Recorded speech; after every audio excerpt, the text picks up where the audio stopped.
पावसाचे दिवस होते. सतत कोसळणाऱ्या धारा आणि मातीचा सुगंध. आदित्य पुण्यावरून कोकणातल्या एका छोट्या गावी आला होता. त्याला शांततेत निसर्गाची चित्रे काढायची होती. गावाच्या टोकाला एक कौलारू, जुना पण सुंदर वाडा होता. तिथे राहण्याची परवानगी त्याला गावकऱ्यांनी दिली. पहिल्याच रात्री वादळी पावसात घरातील खिडकी उघडली आणि एका वाऱ्याच्या झुळकेसोबत खिडकीतून मेघा नावाची मुलगी आत आली. ती पूर्ण ओली झालेली असते. तिचे ओले केस, चेहऱ्यावरचे अकृत्रिम हास्य आणि डोळ्यात एक अनामिक ओढ होती. हे पाहून आदित्य थक्क झाला. पण धक्कादायक गोष्ट म्हणजे ती जेव्हा खोलीत चालायची तेव्हा तिच्या पावलांचे ठसे उमटत नाहीत. फक्त तिच्या कपड्यातून पडणाऱ्या पाण्याचे थेंब जमिनीवर पडतात. आदित्य मोहित होऊन तिच्याकडे पाहतच राहतो. दिवस जाऊ लागले. पाऊस थांबायचं नाव घेत नव्हता. आदित्य आणि मेघाची रोज भेट होऊ लागली. मेघाला चहाची खूप आवड होती. ती आदित्यला तिच्या बालपणीच्या गोष्टी सांगायची. पण जेव्हा आदित्य तिच्या घरचा पत्ता किंवा कुटुंबाबद्दल विचारायचा तेव्हा ती विषय बदलून जायची. दोघे किनाऱ्यावर भिजायचे. एकमेकांच्या हातात हात घालून चालायचे. आदित्यच्या कॅनव्हासवर आता फक्त मेघाचे रूप उतरू लागले होते. त्याचे पेंटिंग्स इतके जिवंत वाटत होते की जशी ती कॅनव्हासमधून बाहेर येईल. पण आदित्यच्या मनात एक सल होती. ती कधीच दिवसाच्या उन्हात दिसत नव्हती. एका संध्याकाळी खूप पाऊस पडत असतो. वाड्यात लाईट गेलेली असते. आदित्य मेणबत्ती पेटवतो. मेघा तिथे येते. दोघे एकाच कपमधून चहा पितात. मेघाच्या ओठांवर लागलेला चहाचा थेंब आदित्य आपल्या हाताने पुसतो. त्या स्पर्शाने मेघा शहारते. पण तिचा हात बर्फासारखा थंड असतो. आदित्य तिची चौकशी करतो तेव्हा ती हसून त्याचा हात आपल्या हृदयावर ठेवते. आदित्यला तिचे ठोके ऐकू येत नाहीत. पण तिच्या डोळ्यातील प्रेम पाहून तो ते विसरून जातो. एकदा रात्रीच्या चांदण्यात पावसात दोघे समुद्र किनाऱ्यावर जातात. पाऊस कोसळत असतो आणि आदित्य मेघाला जवळ घेतो. दोघे पावसात एक रोमॅन्टिक डान्स करतात. आदित्य तिला विचारतो, तू कोण आहेस? मला तुझ्या भूतकाळात जायचं आहे. मेघा त्याच्या अगदी जवळ येते. त्याच्या ओठांजवळ येऊन थांबते आणि हळूच सांगते, मी तुझा भूतकाळ आणि भविष्य दोन्ही आहे.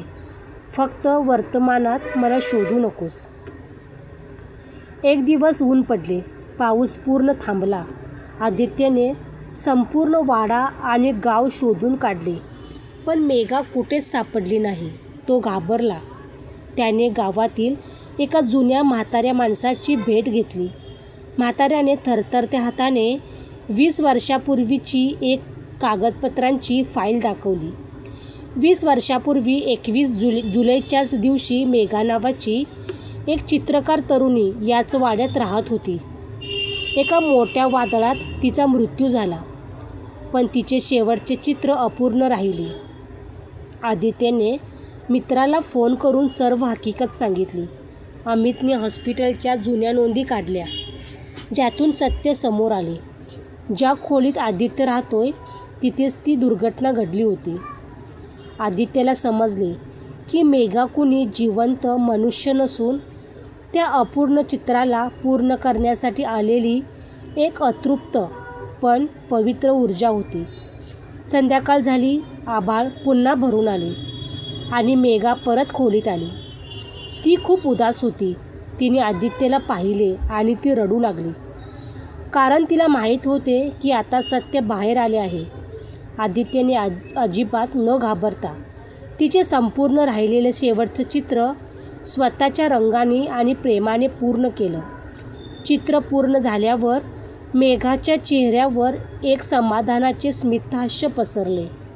विजेचा एक मोठा कडकडाट झाला आणि मेघा हळूहळू हवेत विरून गेली जशी वाऱ्याची एक लाट निघून जाते. मागे उरले फक्त एक सुंदर चित्र आणि आदित्यच्या डोळ्यातून वाहणारे अखंड अश्रू. मेघा हवेत विरून गेल्यानंतर वाड्यात पुन्हा शांतता पसरली. बाहेर पाऊस थांबला होता. अनेक दिवसांनी पहाटेचे पहिले सोनेरी किरण त्या जुन्या खोलीत पडले. आदित्य बराच वेळ त्या पूर्ण झालेल्या चित्रासमोर बसून राहिला.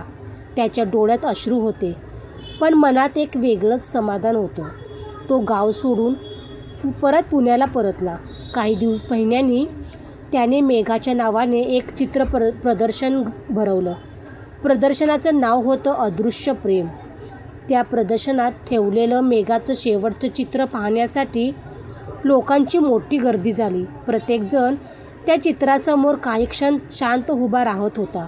अनेकांच्या डोळ्यात नकळत पाणी येत होतं, जणू त्या चित्रातून कुणीतरी प्रत्येकाशी बोलत होतं.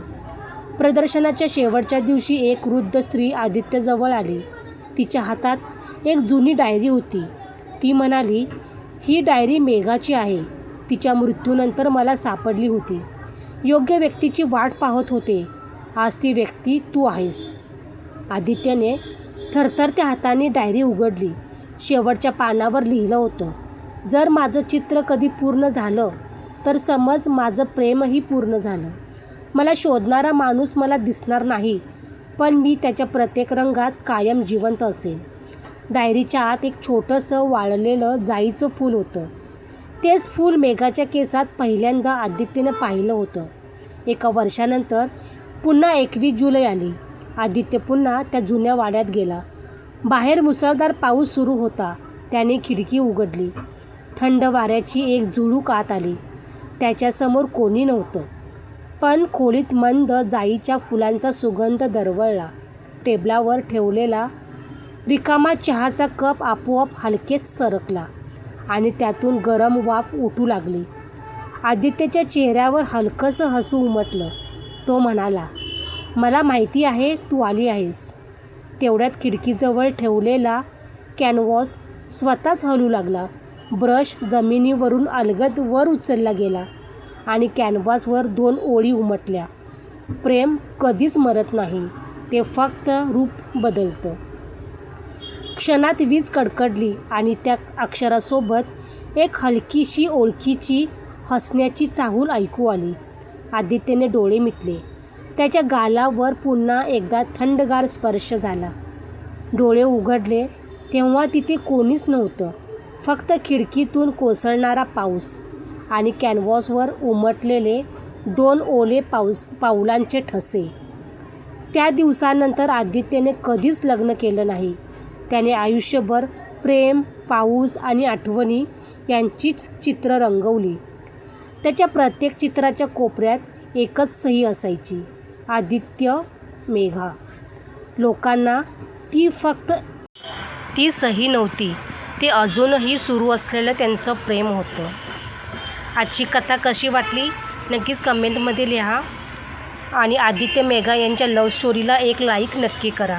भेटूया पुढच्या